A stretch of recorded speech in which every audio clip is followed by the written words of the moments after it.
설교가 끝나면서 바로 학습 예식과 유아 세례식을 할 것입니다. 유아 세례식을 학습과 유아 세례식을 할 때는 혹시 저 옆방에 있는 아이들이 있다면 다 이쪽으로 데리고 오셔서 함께 유아 세례식을 보고 배울 수 있는 시간이 되기를 바랍니다. 유아 세례는 특별히 세례나 유아 세례나 다 같은 거니까요. 세례는 특별히 눈에 보여지는 것이죠. 그래서 보이는 말씀으로서 우리에게 허락해 주신 귀한 교육의 시간이고 또 하나님의 은혜의 시간이고 실제적인 은혜가 임하는 귀한 시간입니다. 그래서 우리 아이들이 예배를 드리는 것도 당연히 본질적으로 중요하지만 아이들에게 있어서는 보고 배우는 것이 또 중요합니다. 그래서 세례 예식을 보고 또 헌금하는 것도 보고 어른들이 말씀 듣는 것도 보고 어떻게 헌신하는가도 보고 배우면서 성장하는 것이죠. 그러면 어른들은 안 배워도 되냐? 그건 아니죠. 어른들도 보고 배우는 것입니다. 그래서 오늘 늘 말씀이 선포되는 이 강단을 보고 듣고 우리 모두가 배워야 하지만 특별히 성례가 있는 날은 더욱 열심히 보고 배워야 됩니다. 그리고 이제 곧 오늘은 아니지만 성찬이 다시 재개될 텐데 성찬이 실시될 때도 늘 제가 강조드렸던 것처럼 아이들이 그 시간에 성찬하는 것을 보고 배우는 것입니다.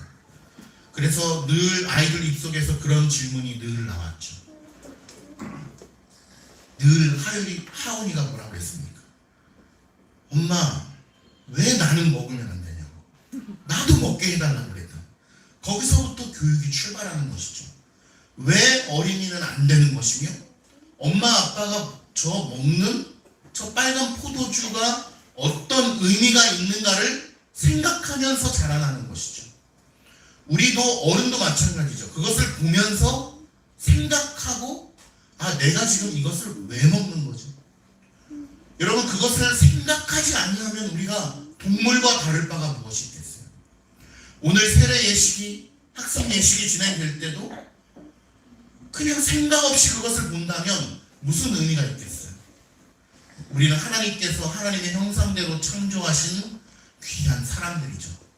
그러므로 오늘 학습 예식과 유아 세례식을 보면서 마땅히 배울 것들을 배우는 귀한 시간이 되기를 바랍니다. 특별히 우리 사랑가족교회 유아 세례 1호 심화율 오늘 잘 보시기를 바랍니다. 유아 세례 오늘 네 번째 유아 세례죠. 첫 번째 심화율, 두 번째 심화옴, 세 번째 이로움, 네 번째 신이주. 네 번째 박하영. 눈에 안 보여서.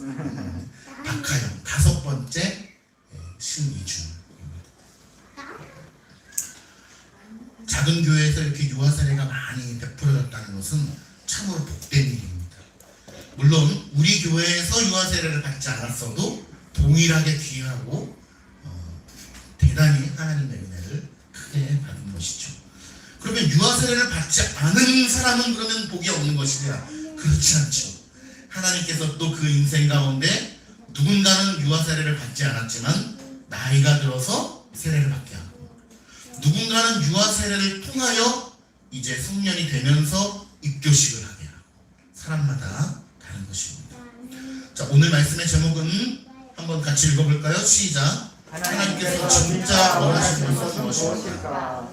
오늘은 종교개혁 기념일과 동시에 우리 교회 설립 5주년입니다.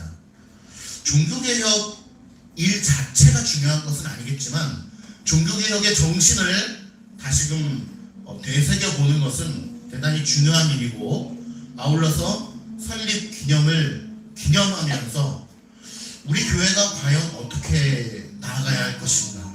수많은 교회들이 있는데 혹자들은 교회가 너무 많은데 왜 또 개척을 해야 되냐라고 하는 그런 물음 속에서 우리는 어떠한 대답을 지닐 수 있을 것인가. 또 귀한 날에 유아 세례와 또 학습 예식을 하는 이 귀한 시점에 우리는 어떠한 것을 기억해야 되겠는가.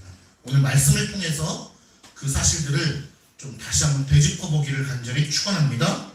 오늘 선포되는 이 말씀은 설교자가 여러분께 말씀드리지만 하나님께서 이 강단에서 여러분들에게 직접 가르쳐 주신다는 사실을 잊지 마시기를 바랍니다. 우리에게 정말로 이 말씀을 가르쳐 주시는 분은 하나님이세요.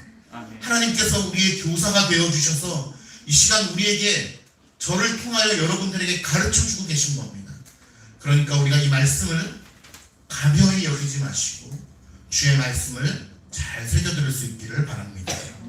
오늘 12절 본문에 보니까요, 이렇게 이야기합니다. 여호와께서 내게 요구하시는 것이 무엇이냐? 여호와께서 내게 요구하시는 것이 무엇이냐? 하나님께서 이스라엘 백성들에게 요구하시는 것이 있습니다. 그것이 바로 오늘 말씀에 잘 설명이 되어 있는 것이죠. 하나님께서 요구하시는 것은 사실 매우 간단합니다.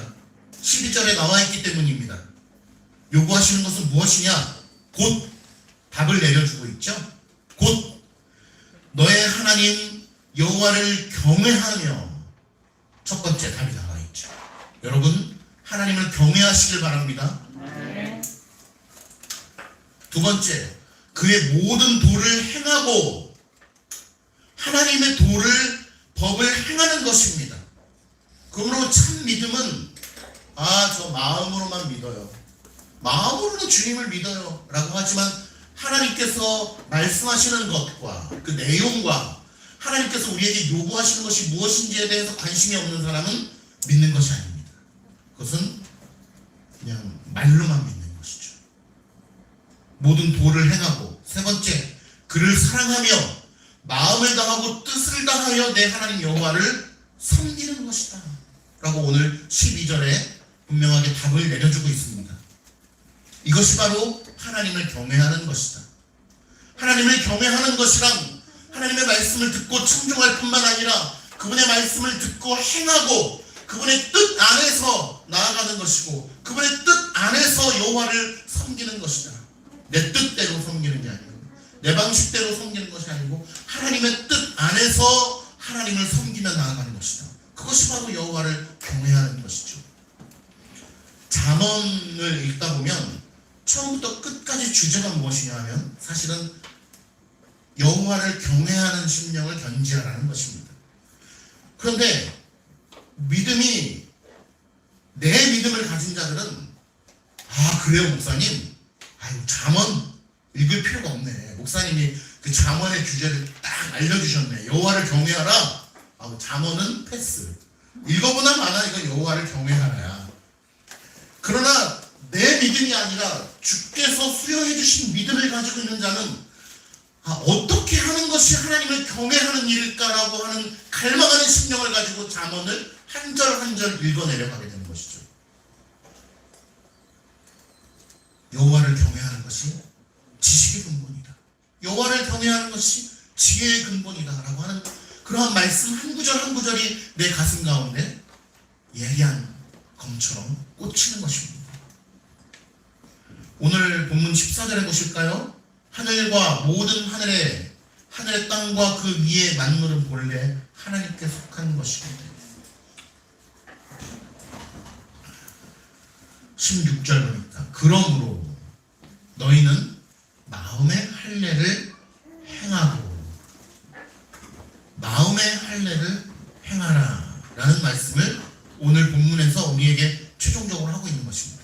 그러므로는 무엇입니까? 그 앞에 있는 내용이 뭐예요? 원인이 되는 거죠. 앞에 있는 내용이 근거가 되는 거예요. 앞에 있는 내용을 충분히 말씀해 주시고, 그렇기 때문에 너희들은 무엇을 하라고요?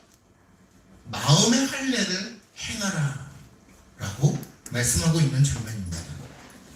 자, 먼저 믿음으로 여러분께 도전합니다.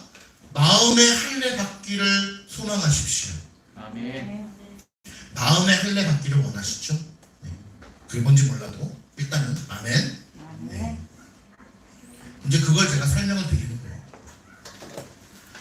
마음의 할례를 행하고 다시는 목을 곧게 하지 말라고 합니다. 할례라는 단어는 여러분 잘 아시겠지만 할례는 무엇입니까? 남자아이가 태어난 지 며칠 만에? 8일 만에 8일째 되는 날 아기 성기의 포피 끝을 잘라내는 것입니다. 자른다는 의미가 있기 때문에 영어로 커팅이라고 표현하기도 합니다.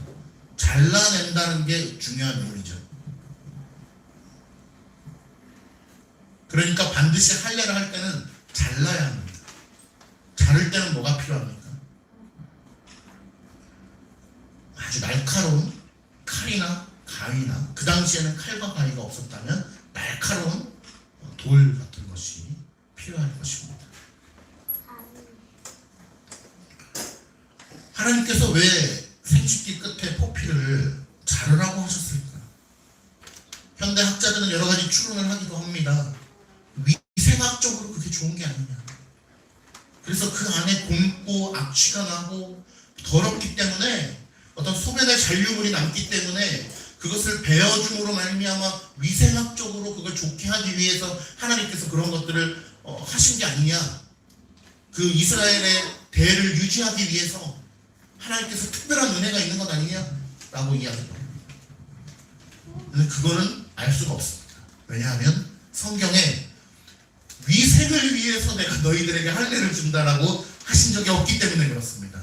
그거는 감추어져 있는 하나님의 섭리인지는 모르겠지만 성경에 명시된 적은 없기 때문에 할례라고 하는 것의 주된 목적이 위생은 아니다. 그러면 할례라고 하는 것의 주된 목적이 무엇이냐라고 하는 것입니다.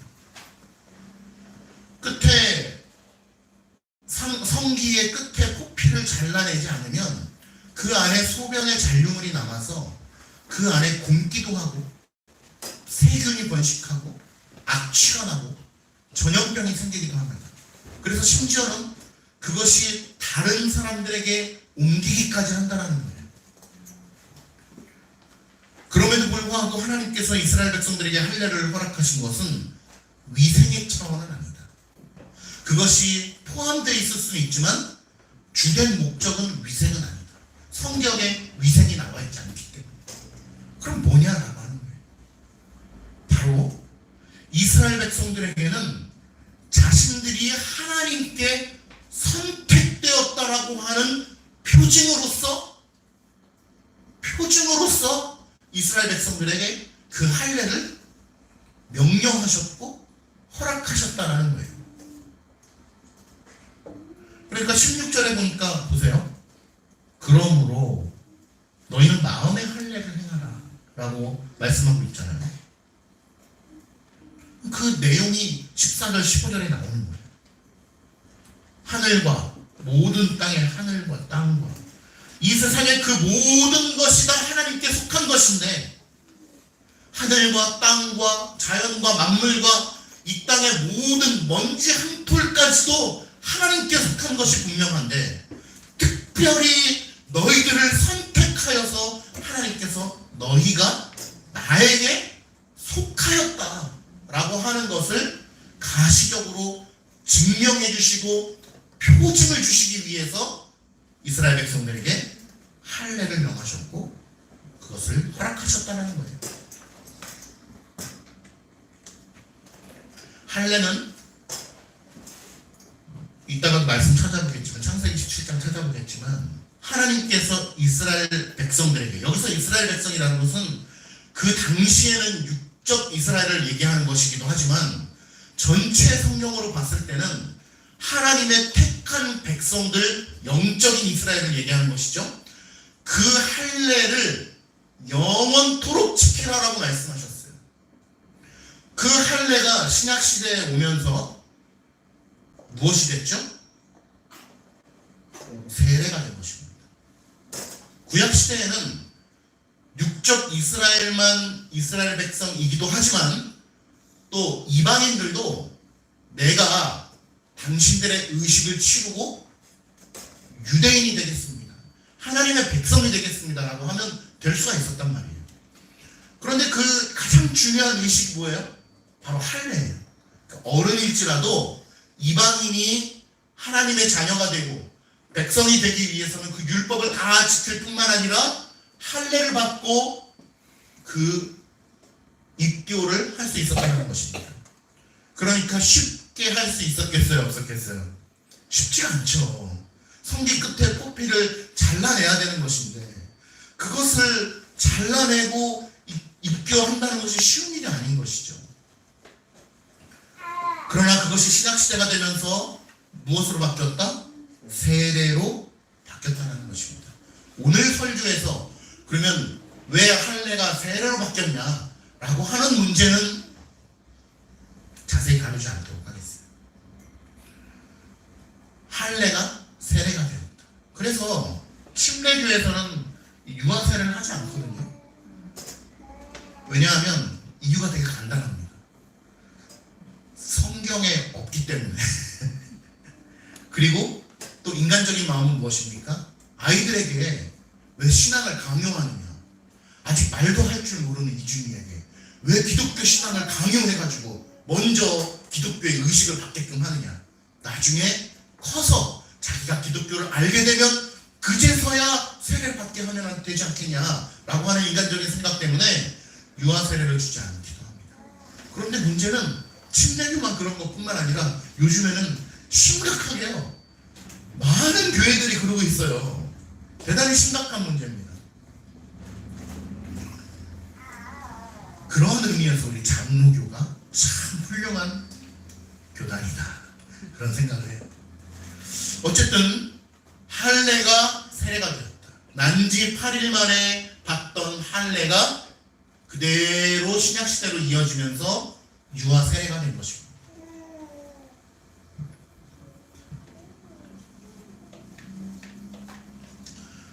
택하였다라고 하는 말을 깊게 우리는 생각을 해야 됩니다. 하나님께 속하였다라고 하는 것. 이것은 어떤 의미가 있습니까? 나의 주장이 없는 거예요. 내가 가고자 한다고 해서 가는 것이 아니고 하나님께 속한 거예요. 마치 그 종이 주인에게 속하였기 때문에 그가 갈 바를 내가 정하지 않는 것처럼 주인이 나의 갈 바를 정하는 것이고 내가 해야 할 일을 주인께서 정하시는 것이고 내가 생각해야 될 것도 주님께 허락받고 주님께 속하여 있는 것이죠.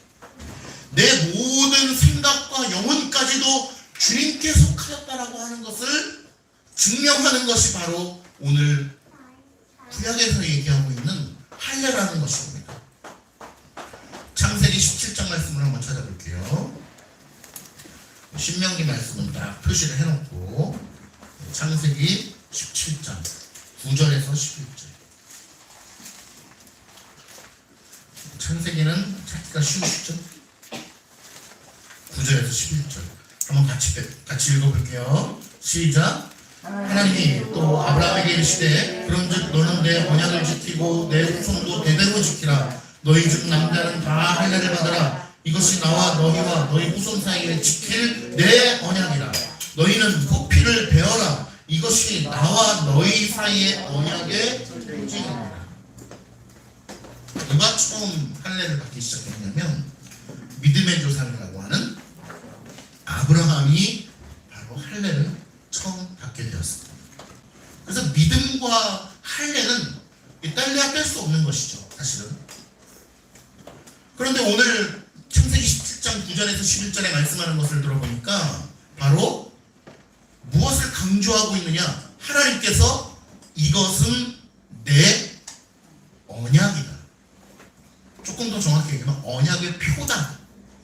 내가 너희에게 약속한 것을 내가 반드시 지키겠다라고 하는 약속의 증표로서 할례를 명하셨다는 것입니다. 여러분 그 약속을요 하나님께서 우리에게 약속했잖아요. 그 약속은 우리가 친구들 사이에서 하는 그러한 약속이 아니에요. 연인 사이에 하는 그런 약속이 아니에요. 왜냐하면은 친구 사이에 하는 약속은 쌍방약이죠. 연인 사이에 하는 약속은 쌍방입니다. 그런데 하나님과 우리 사이에는 무엇입니까? 쌍방이기도 하지만 우리는 그 약속을 지킬 수 있어요, 없어요? 지킬 수 없대. 어떻게 없어요? 완전히 없죠. 그 약속을 조금은 지킬 수 있는데 제가 완전히는 못 지켜요. 이건가요? 아니요. 하나님께서 우리에게 약속해 주신 것은 하나님께서 약속해 주시고 하나님께서 그 약속을 이루어 가시는 것이고 하나님께서 그 약속을 신실하게 지키시는 분이고 그 약속을 성취하시는 분은 오로지 하나님이에요. 우리는 조금도 그 약속을 지킬 수 있는 힘이 나에게 조금도 남아있지 않다라는 게 바로 중요한 사실이에요. 그러므로 하나님께서 오늘은 할례의 그 표를 보시면서 이것은 내 언약이다. 내가 너를 향하여 약속한 그 약속의 표를 내가 너에게 보여주는 거야. 그러니까 이준이가 오늘 유아 세례를 받는다고 할 때 아니 말도 하지 못했던 나에게 이렇게 기독교 신앙을 강요하다니 라고 하는 차원의 유아 세례가 아니고 말도 하지 못하고 나 스스로는 아무것도 할 수 없는 우리 아기를 바라보면은 늘 무엇을 알 수 있습니까? 스스로는 아무것도 할 수 없는 게 바로 아기죠. 어린아이와 같지 아니하면 천국을 볼 수 없느니라는 의미도 그러한 의미가 포함되어 있잖아요. 내가 무언가를 할 수 있다라고 하는 개념이 아니고 아무것도 할 수 없어요. 이준이가 밥 먹는 걸 혼자 밥 먹을 수 있어요? 걷는 걸 할 수가 있어요? 뭐 TV 보는 걸 혼자 할 수가 있어요? 대화하는 걸 혼자 할 수 있어요? 자는 걸 혼자 할 수 있어요? 잠도 못 자요. 재워줘야 돼요. 그게 아기잖아요. 아무것도 스스로는 할 수 있는 능력이 없는 자가 바로 아기죠. 그런 아이에게 하나님께서 태초부터 너와 맺은 그 언약의 내용이 무엇입니까? 나는 에스겔에도 계속 나오죠. 나는 너희의 하나님이 되고 너희는 나의 백성이 되리라고 말씀하신 그 언약의 내용을 세례라고 하는 표를 우리에게 가시적으로 보여주시고 베풀어 주심으로 말미암아 그 약속을 내가 반드시 성취하겠다라고 하는 것을 상기시켜 주는 거예요. 이해가 되시죠? 세례의 의미가. 하나님의 약속을 이준아 너의 의지와 너의 어떤 환경에 상관없이 내가 이루어가는 거야. 약속의 수여자도 하나님이시오. 약속을 이루어 가시는 분도 하나님이시오.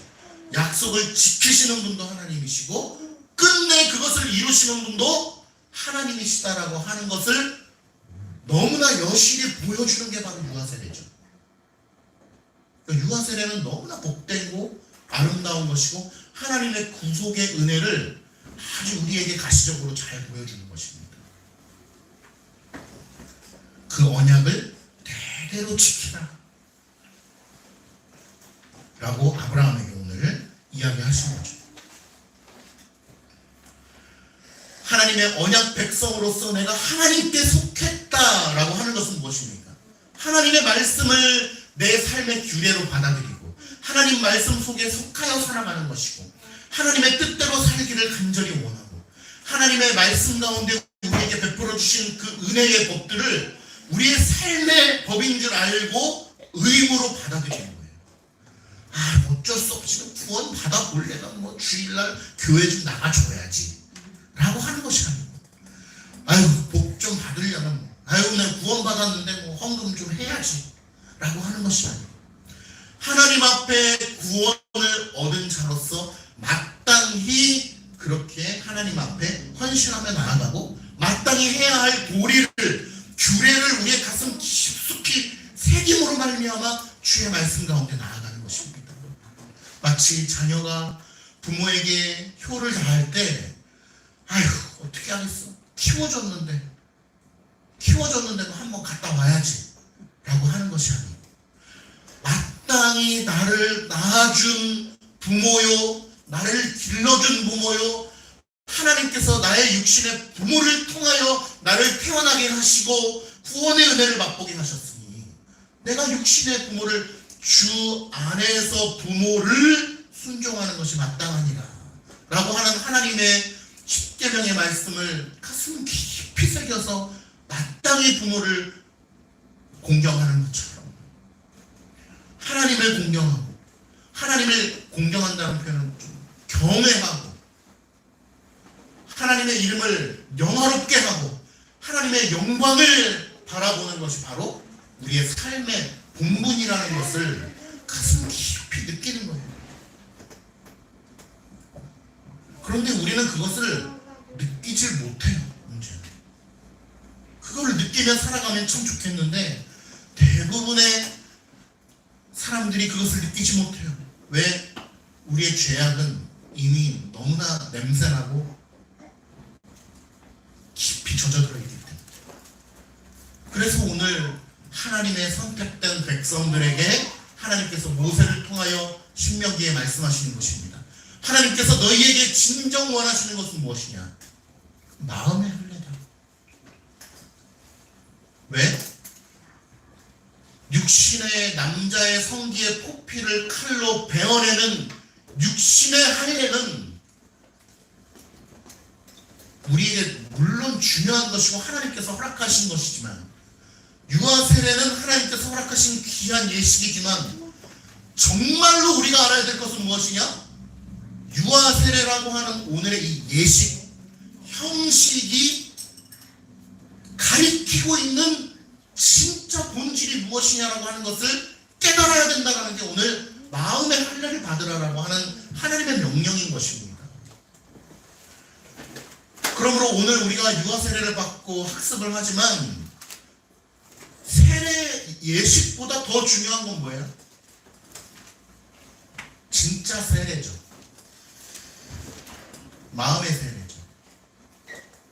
세례 예식도 중요하죠. 축하하고 꽃도 주고 선물도 주고 목사님이 세례반에서 성부와 성자와 물 젓는 것도 중요해요. 이것은 대단히 중요한 것입니다. 성경에 명하는 것이기 때문에 인간이 만들어낸 것이 아니기 때문에. 그러나 그것보다도 더 중요한 것은 무엇이냐? 바로 진짜 세례. 그것을 우리는 뭐라고 부르냐면 세례라고 부르기도 하고 성령 세례라고 부르기도 하죠. 그러니까 오늘 이 세례 예식을 바라보면서 저 가정이 세례를 받았네. 이준이가 세례를 받았네. 우리는 받았는데 우리 가정은 받았는데 라고 하는 의식을 가지면 큰일 나는 것입니다. 저 세례 예식을 통하여 우리 10년 가운데 우리가 오늘 기억해야 될 것은 무엇이냐? 바로 마음의 세례죠. 마음의 할례죠. 하나님께 속하였느냐? 내 삶이 하나님께 속한 인생을 살아가고 있느냐? 하나님의 말씀이 규례가 되어서 하나님의 말씀대로 살아가기를 간절히 앙망하고 소망하는 믿음의 삶 속에서 하나님을 경외하며 살아가고 있느냐? 라고 하는 것을 다시 한번 가슴 깊이 우리가 살펴보는 것입니다. 그러므로 마음의 할례를 받으라 라고 하는 말은 다시 한번 원어적으로 우리가 돌려보면 마음의 가죽의 포피를 베어라. 왜? 그 가죽 포피 안에 썩어있는 악취나는 더러운 세균과 번식해가고 있는 악의 근원들이 잘 잡고 있기 때문에 그런 것입니다. 그래서 그 포피를 베어버림으로 말미암아 그것이 드러나는 것이죠. 잘 아시잖아요. 성기의 끝부분을 가죽 포피를 잘라냄으로 말미암아 그것이 드러나냐는 것이죠. 인간은 원래 반항적이에요. 인간의 습성 자체가 원래 대단히 반항적이죠. 그래서 말을 잘 안 듣습니다. 우리 아이들 중에 어려서부터 예 어머니, 예 아빠 말씀에 순종하겠나이다, 이런 아이들이 있나요? 이준이 또래는 아무것도 할 수 없기 때문에 지금 가만히 있는 것이지, 조금만 자라나면 어떻게 됩니까?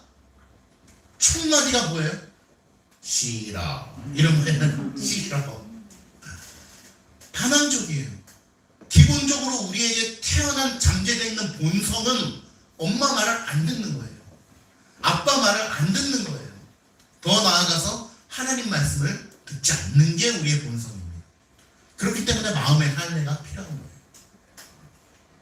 마음의 포피를 베어냄으로 말미암아, 커팅함으로 말미암아 하나님의 말씀을 듣기를 싫어하는 그 죄악된 마음, 형제를 사랑하는 것을 기뻐하지 않는 죄악된 마음, 눈에 뭐 조금만 보이면 정죄하고 싶은 마음, 뭐만 있으면은 욕하고 싶은 마음, 하나님께서 하지 말라 하신 것을 하기를 기뻐하는 마음, 하라고 하신 것은 죽어도 하지 않는 마음, 그러한 마음들이 우리 가슴 속에 가슴 깊이 뿌리 박혀 있다는 거예요.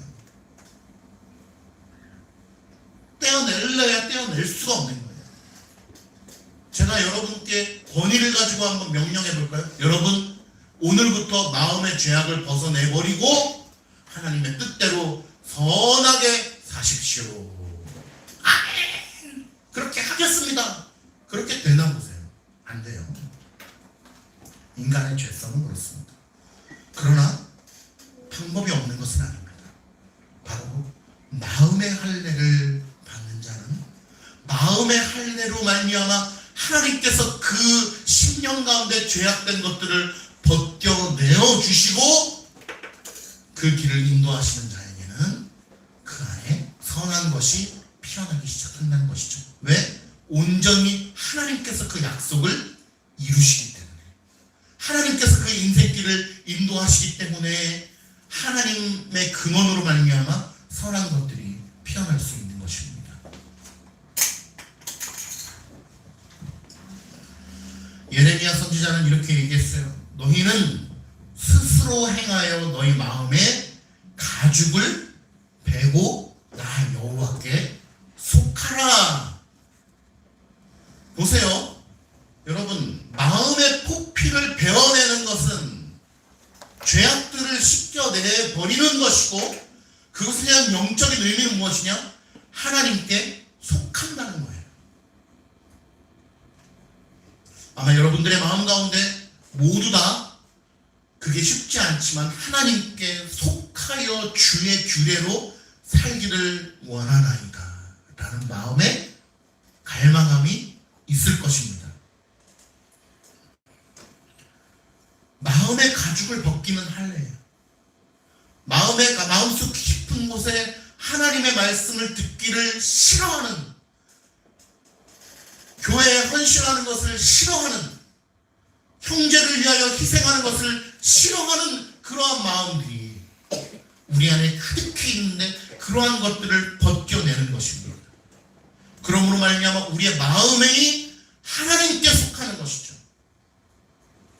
그러므로 참 세례를 받은 자는, 참 마음의 할례를 받은 자는 그 안테나가 주님께 향하여 있다는 것입니다. 참 세례를 받았다고 해서, 마음의 할례를 받았다고 해서 그의 삶의 모습이 완벽하다는 것은 아닙니다.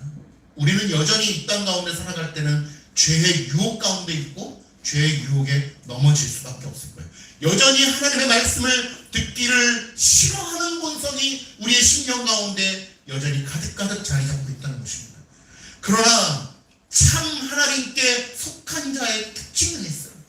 그것이 무엇이냐? 바로 눈에 보이지 않는 영적인 안테나가 주님을 향하여 있다는 것입니다. 안테나가 꺾여져서 망가진 것이 아니고 안테나가 여전히 작동하고 있다는 거예요. 인간의 연약함으로 말미암아 때로는 그 안테나가 주파수가 안 잡히기도 하고 좀 찌릿찌릿거리기도 하지만, 그 여전히 안테나가 살아있어서 하나님의 말씀을 충종하고 하나님의 말씀 가운데 그것이 움직여지고 있다는 거예요. 그 안테나가 살아있는 자의 특징이 무엇입니까? 자기 자신을 돌아보는 거죠. 아, 내가 지금 하나님의 말씀을 듣기를 기뻐하지 않고 있네. 아, 내가 이러면 안 되는데. 이러면 안 되는데. 내가 하나님의 말씀을 읽는 것을 게을리하고 있네? 요거는 하나님의 자녀의 모습이 아닌데, 사실은 내가 하나님의 말씀을 잘 읽어야 되는데, 내가 예배를 성실히 하나님 앞에 지켜야 하는데, 주님 앞에 헌신해야 하는데, 내가 우리 자녀들을 하나님 말씀으로 잘 양육을 잘 해야 되는데 라고 하는 마음의 성찰이 계속해서 일어난다는 거예요. 누구는 그게 좀 띄엄띄엄 일어나기도 하고, 누구는 자주 일어나기도 하고, 그 사람마다 다르죠. 하나님께서 그의 길을 인도해 가시니까. 그러나 그 안테나가 살아있지 않은 자의 특징은 무엇입니까? 죄에 대한 감각이 없는 것이죠. 악이라면 그 모양이라도 버리라고 했습니다. 근데 그 모양이라도 가지고 있는 거예요. 죄에 대하여 탈피하고 싶은 마음 자체가 없는 것이죠. 의지 자체가 없는 것이고 소망 자체가 없는 것입니다. 하나님께서 나를 만져주시는 것 자체가 싫어요. 몸으로는 할례를 받았지만, 세례 예식은 받았지만, 진짜 마음의 할례, 진짜 세례를 받지 못한다면 안테나는 없는 것이죠. 주님을 향한 말씀의 안테나, 영적인 안테나는 없는 거예요. 그러니까 작동을 할래야 할 수가 없는 것입니다. 마음의 성찰과 돌아봄이 없는 것이고, 말씀을 읽어도 감동이 없는 것이죠. 말씀을 읽어도 내가 맞아, 하나님의 말씀대로 살기를 간절히 소망해야 되는데 라고 하는 마음의 돌아봄이 없는 것입니다. 이런 것들이 우리의 삶의 모습인 것입니다. 로마서 2장 25절에서 29절의 말씀에 보면 이렇게 얘기합니다. 네가 율법을 행하면 할례가 유익하나. 자, 보세요. 이 로마서의 요 말씀은요, 왜 할례를 받지 않느냐라고 하는 그 유대인들의 어떤 질문에 대한 그 바울의 답입니다. 율법을 행하면 할례가 유익하나, 만일 율법을 범하면 할례는 무할례가 되느니라. 그러니까 육체의 할례를 받았지만 그거는 나띵이다, 무할례다 라고 하는 거예요. 의미가 없다는 거예요. 아무리 육신의 성기의 포피를 잘라내었어도 아무 의미 없는 것이다 라는 것을 오늘 바울이 얘기하는 것입니다. 그런즉 무할례자가 율법의 규례를 지키면 무할례를 할례와 같이 여길 것입니다. 여러분, 세례 예식을 여러분들이 받았을 것입니다. 오늘 이준이가 세례 예식을 행할 거예요. 세례를 받을 거예요. 세례 예식이죠, 엄밀히 따지면. 근데 이 세례 예식이 곧 이준이가 천국 간다는 보장입니까? 그렇지 않죠. 세례 예식이 곧 구원은 아닙니다. 육신의 할례 자체가 이스라엘 백성들을 구원했다라고 얘기하지 않습니다. 그러면 에스겔에서 다 칼 맞아 죽는 사람들은 말이 안 되는 거죠. 다 할례를 받았는 거예요. 그런데 이스라엘 백성들은 어떠했느냐? 그렇게 생각했다는 거예요. 육신의 할례, 자신들의 성기의 포피를 잘라낸 그 할례가 곧 구원이다. 왜? 하나님께서 너희들을 택하였다, 너희들은 내게 속하였다라고 말씀해 주셨기 때문이라고 믿는 거예요. 그러나 하나님께서 누누이 말씀하시는 것은 무엇입니까? 그것은 내가 너희를 향한 약속의 표라는 거예요. 표지. 선물을 받았을 때 우리가 포장지를 뜯고, 정말로 중요한 것은 무엇입니까? 포장지 안에 들어있는 선물이잖아요. 이것은 포장지란 말이에요. 표증. 그러니까 우리가 정말로 생각해야 될 것은 무엇이냐면, 세례 예식에 감추어진 세례. 진짜 하나님께서 우리에게 요구하시는 것은 무엇이냐? 바로 마음의 할례, 마음의 세례죠.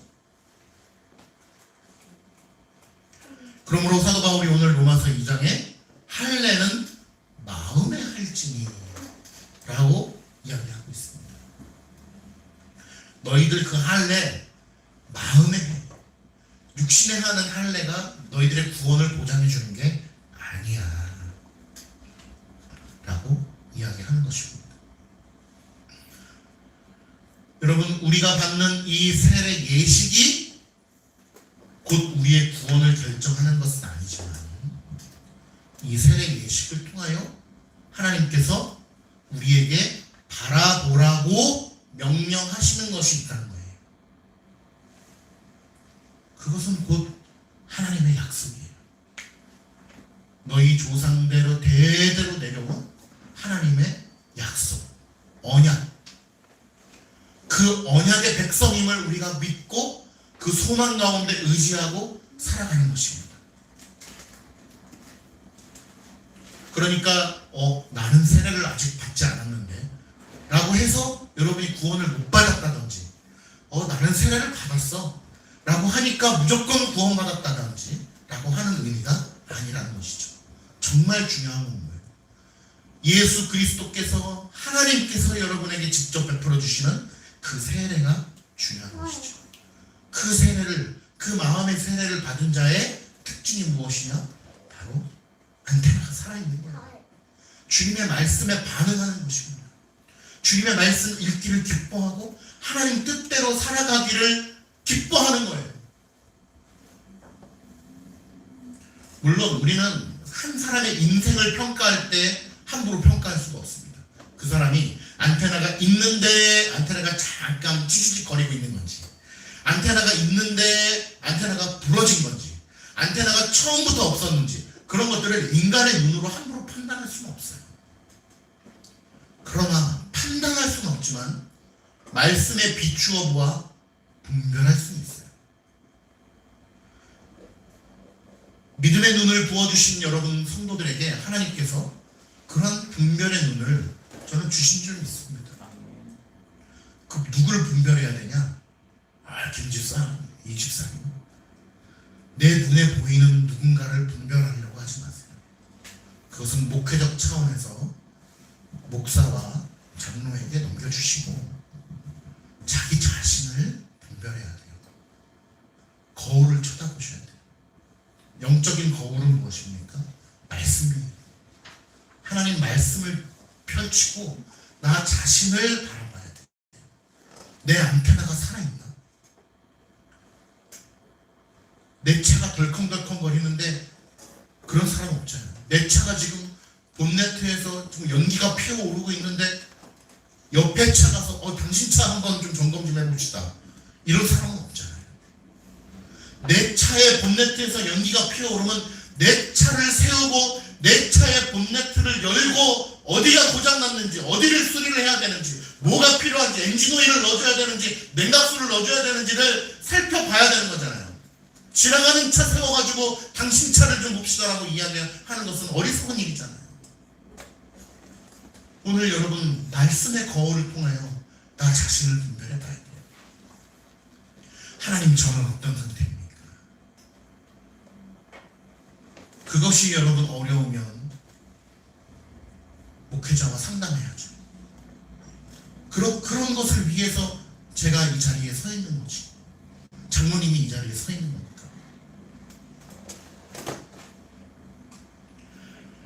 우리는 이런 질문할 수 있습니다.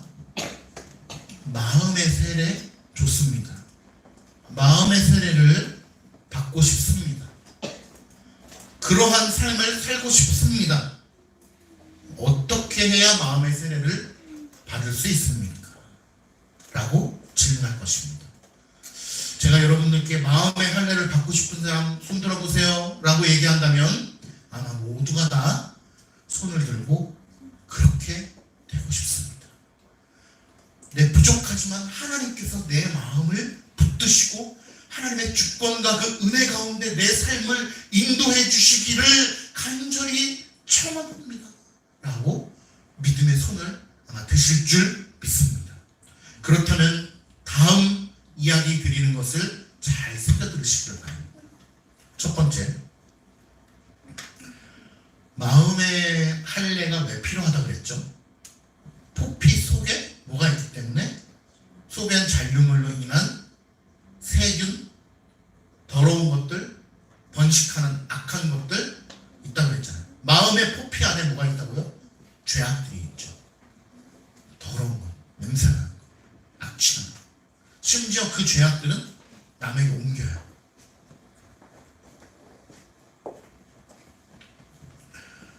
자신의 마음의 깊숙한 곳에 할례가 필요하다는 것을 인정을 해야 됩니다. 어떻게 하면 할례 받을 수 있냐고요? 일단 인정을 해야 돼요. 암이 처음 발견된 분들이 힘든 게 뭡니까?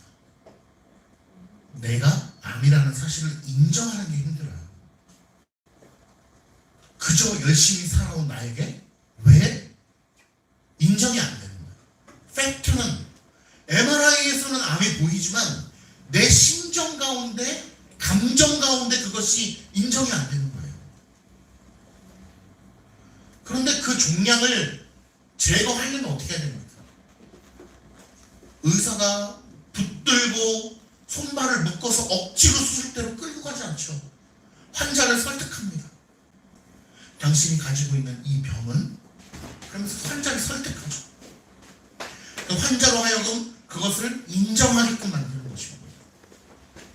오늘 말씀을 통해서 그러면 이렇게 얘기할 수 있죠. 여러분들은 목사님 오케이 알겠어요. 하나님께서 의사라는 것이죠. 오케이. 하나님께서 저에게 그렇게 설득하신 적이 없는데요. 아니요. 여러분 지금 이 순간 이 설교자의 입술을 통하여 여러분들에게 설득하고 있는 거예요. 이 설교자의 말씀의 권위를 통하여 하나님께서 지금 말씀하고 있는 거예요. 여러분들에게 마음의 할례가 필요하다.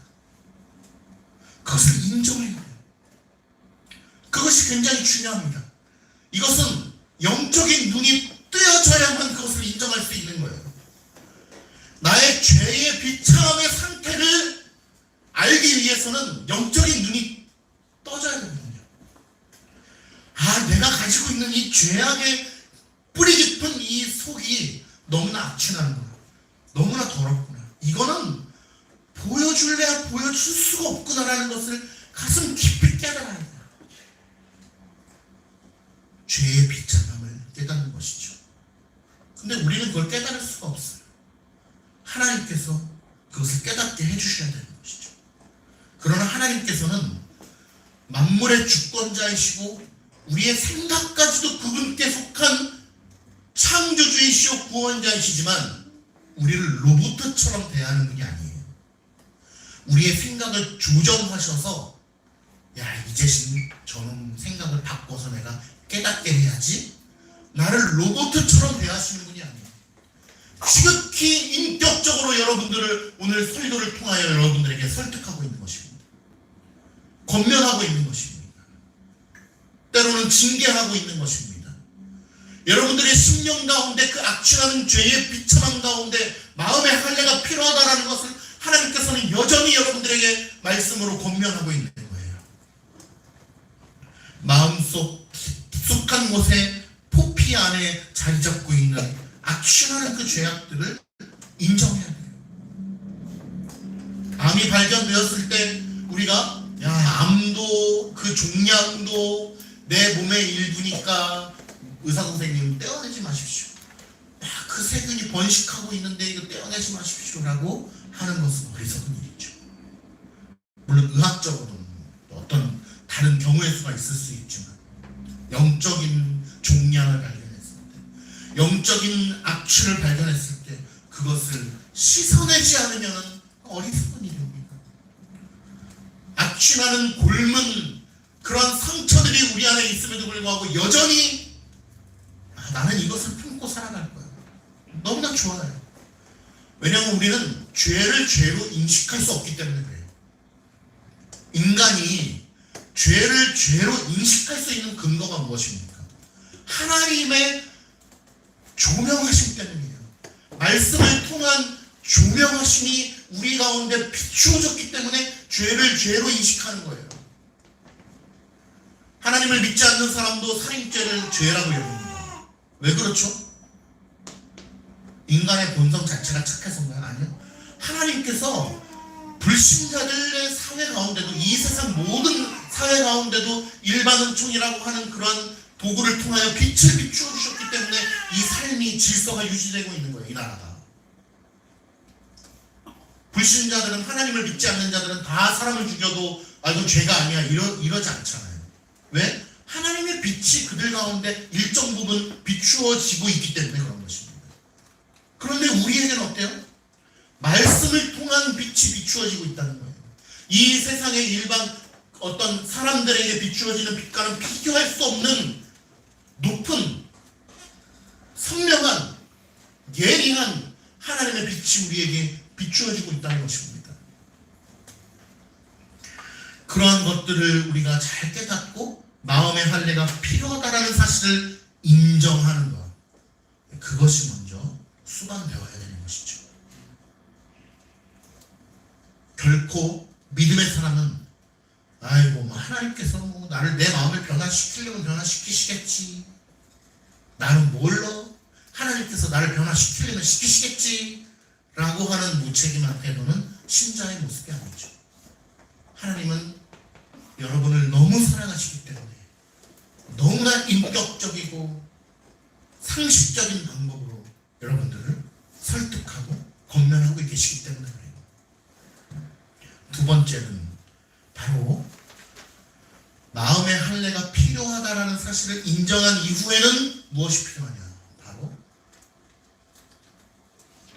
마음의 할례를 행하실 수 있도록 우리가 그것을 허락해야 됩니다. 여러분, 육신의 할례는 뭐가 필요하죠? 육신의 할례는 예리한 칼이 필요하죠. 남자분들은 100% 그런 건 아니겠지만 다 할례를 받지 않았습니까? 요즘에는 잘 모르겠어요. 요즘에는 제가 찾아보니까, 의학적으로 찾아보니까 이 포경 수술을 하는 그런 퍼센테이지가 전 세계에서 그렇게 많지가 않더라고요. 보니까 우리나라는 그걸 많이 했는데 요즘에는 또 꼭 그런 건 아니라고 얘기를 해요. 왜냐하면 환경이 너무 좋아지면서 의학적인, 위생학적으로 봤을 때는 환경이 안 좋을수록 그러한 수술이 필요하다고 해요. 매일 씻질 못하니까 일주일에 한 번 겨우 목욕하고, 일주일에 한 번도 목욕하고, 2주일에 한 번 우리 여기 계신 이제 어른들 어린 시절만 해도 목욕탕 한 번 가는 게 연례 행사였잖아요. 그 정도로 환경이 안 좋을 때 그런 것들이 필요했는데 지금은 또 그렇지도 않다고 얘기를 하더라고요. 근데 아무튼 예리한 칼이 필요하다. 살점을 잘라내기 위해서. 여러분, 우리가 삼겹살집에서 고기를 한번 썰려도 잘 들지 않는 가위로 썰려면 얼마나 힘들어요. 아무리 해도 고기가 썰리질 않아요. 사장님, 가위 좀 바꿔주세요 이러잖아요. 그런데 날카로운 걸로, 우리 요리하시는 분들도 계시지만 음식을 썰 때 정말 위험한 순간이 뭐예요? 칼날이 잘 안 들 때잖아요. 칼날이 오히려 예리해야지 음식을 할 때 안전하게 음식을 썰어갈 수 있잖아요. 예리한 칼이 필요하다. 그런데 여러분, 마음의 할례는 무엇이 필요할까요? 커터칼 가져와서 마음의 할례 할 수 있나요? 부엌칼 가져와서, 의료진의 칼을 가져와서 우리가 마음의 할례를 할 수 있나요? 아니죠. 마음의 할례는 무엇으로 합니까? 하나님께서 물론 해주시죠. 근데 하나님께서 어떠한 도구를 통하여 우리에게 마음의 할례를 해주십니까? 바로 의료용 칼과는 비교할 수 없을 만큼 예리한 하나님의 말씀입니다. 양날의 예리한 검, 성령의 검, 하나님의 말씀으로 여러분들의 마음의 할례를 하시고 그 악취나는 그 속에 포피를 도려내는 것입니다. 그렇기 때문에 하나님께서 말씀, 성령의 검인 말씀을 가지고 우리의 심령 가운데 칼을 대실 때는 여러분, 아플까요? 안 아플까요? 굉장히 고통스럽습니다. 죄를 기뻐하기 때문에. 그래서 성경의 대부분의 사례를 들어보면 하나님께서는 인생의 눈으로 봤을 때는 고난을 통하여 하나님께서는 그 마음의 칼을 들이대신다는 겁니다. 인생이 풍요롭게 잘 되는 것이 때로는 우리에게 저주요, 경제적으로 풍요로워지는 것이 때로는 저주가 될 수 있어요. 어렵고 힘들 때 우리는 늘 기도하게 되죠. 하나님을 찾게 됩니다. 그러나 우리가 일부러 고난을 찾아간다, 있는 돈을 갖다 다 버려야 된다, 그런 의미가 아닙니다.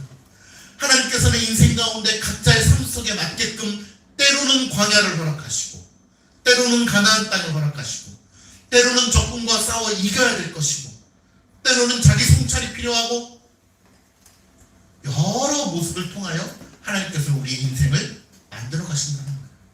그러므로 고난이 있을 때는 다 때가 있는 것이고, 풍요로움이 있을 때도 다 때가 있는 것이고, 하나님의 뜻을 우리가 청종하는 것이죠.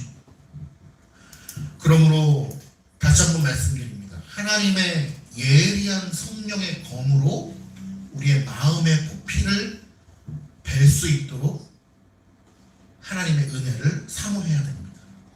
그것은 때로는 고통스러운 일이 될 수 있어요.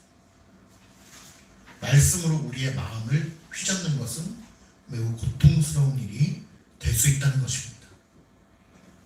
오늘 설교를 통하여 여러분들에게 권면하고 있고 가르쳐주고 계신 하나님의 이 가르침을 여러분 무시하지 마시길 바랍니다. 목사를 통하여 매주 듣는, 1년 52주 듣는 말씀 다 똑같죠. 에스겔 설교 다 똑같아. 심판이야. 하나님 말 안 들으면 죽고 말 잘 들으면 살고 다 똑같아. 이것이 아니에요. 우리 교회는 세례에 대한 설교를 제가 세례를 할 때마다 보통은 하죠. 자주 하는 편입니다. 다른 교회에 비하면. 세례에 대한 말씀을 들을 때 다 똑같아요. 맨날 똑같은 말. 이것이 아니고 오늘 이 순간 여러분들에게 가르쳐주고 계신 하나님의 이 가르침을 우리가 허투루 듣지 마시고 마음속 깊이 새겨서 마음의 할례를 갈망하는, 하나님께서 고난을 통해서 여러분들에게 마음의 할례를 주실지 축복을 통해서 주실지 그건 몰라요. 그건 하나님께 속한 것이기 때문에 내가 정하는 게 아니에요. 그러나 하나님께서는 여전히 오늘 말씀을 통해서 여러분들을 권면하고 설득하고 계시다. 그러면 우리 심령 가운데 마음의 할례를 갈망하는 마음의 가난함이, 심령의 가난함이 우리에게 있어야 된다는 것입니다. 이러한 마음의 심령의 상태를 가지고 살아갈 때 하나님께서 여러분들에게 은혜를 주실 줄 믿습니다. 학습과 세례 예식을 진행하도록 하겠습니다. 먼저 학습 예식을 진행하겠습니다. 우리 학습 예식 대상자인 이현성 성도님은 그 자리에서 일어나셔서 잠깐 받겠습니다. 학습이라고 하는 것은요, 세례를 받기 전에 일정한 기간 동안에 교회 생활에 필요한 교육을 받고 이수를 하는 것입니다. 그리고 당회가 그 문답을 실시하고 교회 앞에 공포함으로 학습 교인이 되는 것입니다. 그러므로 오늘 학습 교인이 되기 전까지는 이현성 성도님을 교회 안의 성도의 분류로는, 헌법상으로는 원입 교인이 되는 것입니다. 들어보셨어요? 원입 교인. 그리고 오늘 학습을 받음으로 말미암아 학습 교인이 되는 것이죠. 학습을 제가 당회장으로서 공포함으로써 학습 교인이 되는 것입니다. 학습에 대한 문답을 저와 실시하였고, 오늘 학습에 대한 문답 속에서 여러분 앞에, 하나님 앞에서 또 여러분 앞에서 고백함으로 말미암아 학습 교인으로 공포하게 되는 것입니다. 자, 학습에 대한 서약의 내용을 읽음으로써 우리 이현성 성도님께 물을 때에 네로 잘 대답을 해주시고 우리 성도님들도 심령으로 함께 고백해 주시기를 바랍니다. 오른손을 들어주시고 서약하겠습니다. 당신은 모든 죄를 버리고 하나님만을 의지하기로 맹세합니까? 네. 네라고 대답했습니다. 우리 성도님들도 다 네라고 함께 심령으로 대답하신 줄 믿습니다. 두 번째, 당신은 주 예수 그리스도를 자신의 구주로 영접하고 그를 신뢰하며 그의 명령에 복종하시기로 서약하십니까? 네. 당신은 성경 말씀과 교회의 제방 규례를 열심히 학습하여 일정한 기간이 지난 다음에는 지체 없이 세례를 받기로 소원합니까? 네. 네라고 대답했습니다. 이 학습 서약의 내용은 대단히 중대한 것입니다. 손을 내려주시기 바랍니다. 중대한 것이고 영원히 유효한 것이고 모든 증인들 앞에서 우리가 함께 한 것입니다. 기도하겠습니다. 하나님 아버지, 하나님께서 정하신 때에 우리가 이현성 성도님과 한 가족이 되게 하시고 한 마음으로 주님을 섬기게 하신 것을 감사드리나이다. 특별히 이 귀한 날에 10월의 마지막 주일에 우리 모두가 하나님 앞에서 이 귀한 학습 서약을 통하여 믿음의 고백을 드립니다. 특별히 이현성 성도가 학습 교인이 되는 이 시점에 하나님 앞에서 또 우리 교우들 앞에서 믿음으로 내를 고백하며 믿음의 의지를 다시 한번 확인하며 주 앞에 나아가오니 은혜와 복을 더하여 주시옵소서. 6개월 뒤에 이제 세례를 받을 때에 더욱더 성숙하고 하나님을 경외하는 심령을 가지고 구원받은 자의 표를 눈으로 확인하며 참 구원과 마음의 할례를 향하여 주 앞에 나아가는 신실한 주의 종이 되게 하여 주시옵소서. 예수 그리스도의 이름으로 간절히 축복하며 기도드리옵나이다. 아멘. 공포하겠습니다. 우리 사랑가득교회 교우들 앞에서 공포합니다. 이현성 씨는 본 대한예수교 장로회 사랑가득교회의 학습 교인이 된 것을 공포하노라. 아멘. 박수로 축복하겠습니다.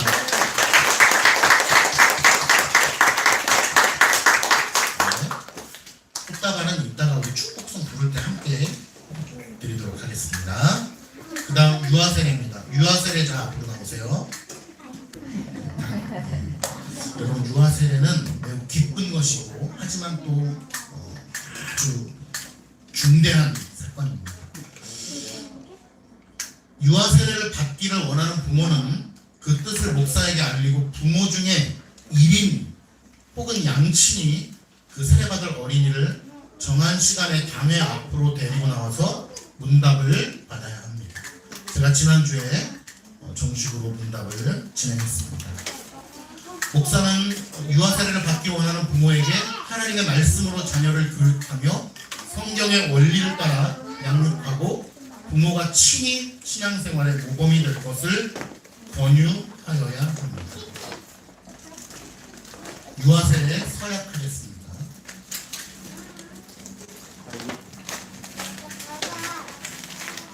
부모는 오른손을 높이 들어주시고 오른손을 들어주시고 서약하겠습니다.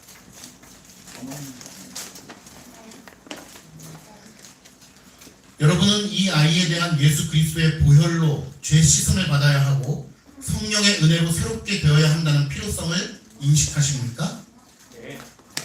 여러분은 이 어린이에 대한 하나님의 언약을 확신하고 자신의 구원을 위하여 전력하는 것과 마찬가지로 이 어린이도 주 예수 그리스도의 속죄를 신뢰함으로 구원을 얻을 수 있다는 사실을 인정하면서 신앙적인 양육에 힘쓸 것을 서약하십니까? 네. 여러분은 지금 이 어린이를 완전히 하나님께 바치고 겸손한 마음으로 하나님의 은혜를 의지하며 친히 경건의 본을 어린이에게 보여주고 그를 위하여 기도하며 그와 함께 기도하고 거룩한 진리의 도를 가르치고 주의 교훈 가운데서 장성하는 일에 최선을 다하기로 작정하십니까? 네. 네라고 대답했습니다. 이것은 하나님 앞에서 서약한 것이요 또 하나님의 교회인 우리 앞에서 모두 다 서약한 것입니다. 손을 내려주시기 바랍니다.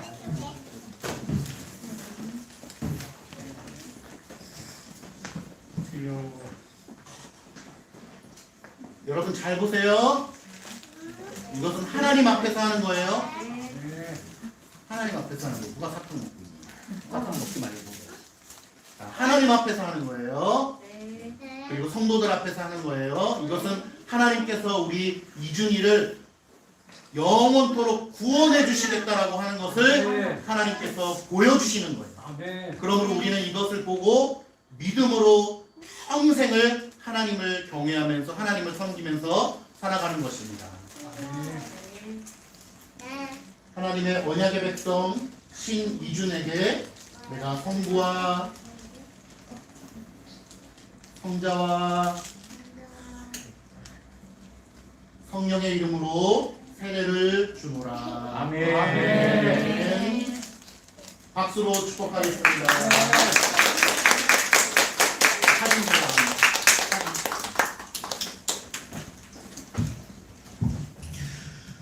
공포하겠습니다. 하나님의 언약의 아들 신이준은 대한예수교 장로회 사랑가족교회 유아세례 교인이 된 것을 성부와 성자와 성령의 이름으로 공포하노라. 아멘. 박수하겠습니다. 우리 이현성 선생님도 잠깐 나오셔가지고 우리 축복성 함께 부르겠습니다. 우리 다 아시는 찬양일 텐데요. 당신은 하나님의 언약 안에 있는 축복의 통로. 이 시간에 꽃다발 주시면 될 것 같아요. 당신은 하나님의, 우리 손을 펼쳐서 축복하면서 할까요? 언약 안에 있는 축복의 통로. 당신을 통하여서, 당신을 통하여서 열방이 주께 돌아오게 되리. 이준이는 하나님의, 이준이는 하나님의 언약 안에 있는 축복의 통로. 이준이를 통하여서, 이준이를 통하여서 열방이 꽃다발 안 주나요? 돌아오게 되리. 우리 이현성 성도님은, 성도님은 하나님의 언약 안에 있는 축복의 통로. 성도님을 통하여서, 성도님을 통하여서 열방이 주께 돌아오게 되리. 우리 박수로 축복하겠습니다. 이 차렷 인사하고 들어가시겠습니다.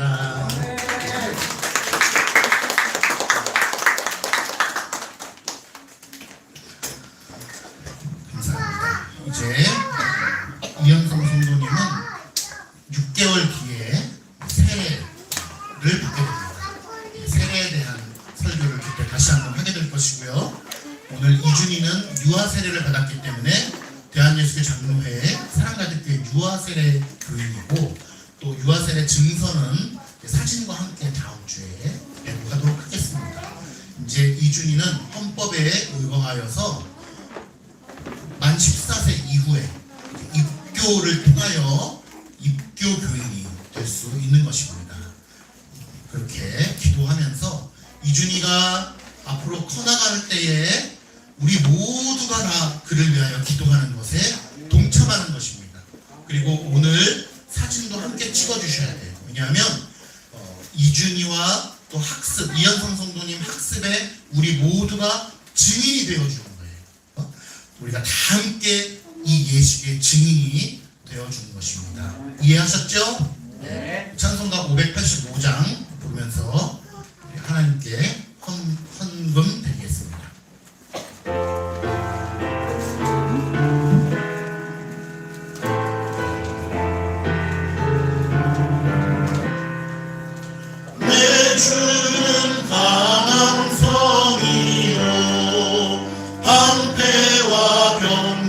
되시니 큰 환난에서 우리를 구하려 내시리로다.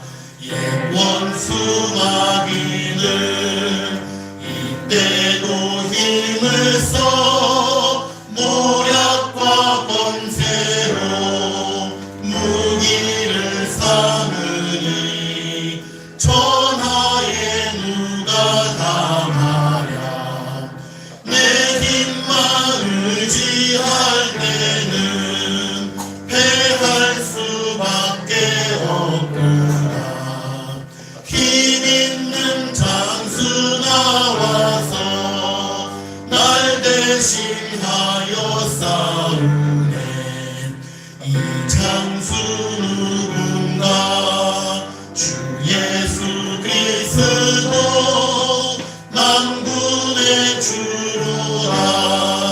당할 자 누구냐 반드시 이기리로다. 이 땅에 마귀들 불어 우리를 삼키려 하나. 겁내지 말고 섰거라. 진리로 이기리로다. 질척과 재물과 명예와 생명을 다 빼앗긴데도 진리는 살아서 그 나라 영원하리라. 아멘. 하나님 아버지, 귀한 종교개혁 기념과 설립 기념을 맞이하며 하나님의 은혜를 다시 한번 기억하고 특별히 오늘 신명기 말씀을 통하여 마음의 할례가 우리에게 어떻게 필요한지에 대해서 다시 한번 상기하게 하심을 감사드리나이다. 하나님 특별히 허락하신 날에 유아 세례와 학습 예식을 허락해 주신 것을 감사드리며 우리 이현성 성도님과 신희준 유아를 축복하며 하나님께 속하였음을 우리가 다시 한번 눈으로 확인하고 믿음으로 다짐하는 귀한 시간이 되게 하옵소서. 하나님, 우리 교회가 더욱더 하나님 앞에 귀하게 쓰임받기를 원합니다. 구원받는 자의 수가 날마다 더해지며 하나님의 말씀이 흥왕케 되어지며 하나님의 말씀을 충종하며 주의 규례대로 살아가기를 간절히 원하는 믿음의 백성들이 차고 넘칠 수 있도록 은혜를 베풀어 주시옵소서. 바른 말씀이 선포되고 신실한 성례가 시행되며 권징이 살아있는 귀한 교회가 되게 하시고 하나님의 영광을 올려드리며 모든 아이들이 주 안에서 참 믿음으로 성장해 갈 수 있는 귀한 교회 될 수 있도록 인도하여 주시옵소서. 특별히 오늘 학습 예식을 받은 이현성 성도 가정을 주님께서 복되게 하여 주시사 세례를 받는 귀한 날까지 또 믿음의 정진을 통하여 하나님 앞에 영광 올려드리게 하시고 유아 세례를 받은 신희준 가정 위에 하나님의 복의 복을 더하여 주시사 이제 장성한 분량에 이르기까지 주께서 약속하신 그 언약의 말씀이 우리 귀한 가정 위에 이루어질 줄 믿사오니 주여 복의 복을 더하여 주시옵소서. 하나님께서 영광 받으시고 이 땅 가운데 은혜를 베풀어 주실 줄 믿사오며 살아계신 예수 그리스도의 이름으로 간절히 기도드리옵나이다. 아멘. 이제는 우리 구주 예수 그리스도의 은혜와 하나님의 사랑과 성령의 교통하심이 이 자리에 나와 함께 예배드리는 우리 귀한 우리 성도님들 각 개인과 가정 머리 위에 또 우리 자녀들 머리 위에 특별히 오늘 학습 예식을 받은 이현성 성도 또 유아 세례를 받은 신희준 어린이 가정 위에 또 이 나라와 민족 위에 영원토록 함께 계실지어다. 아멘.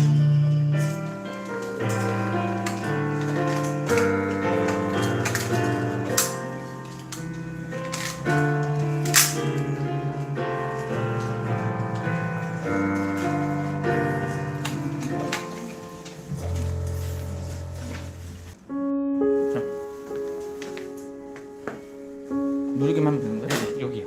한번 반셔터 한 다음에 네. 올려가서 그다음 찍을게요. 누가 교체 좀 해주세요. 네, 제가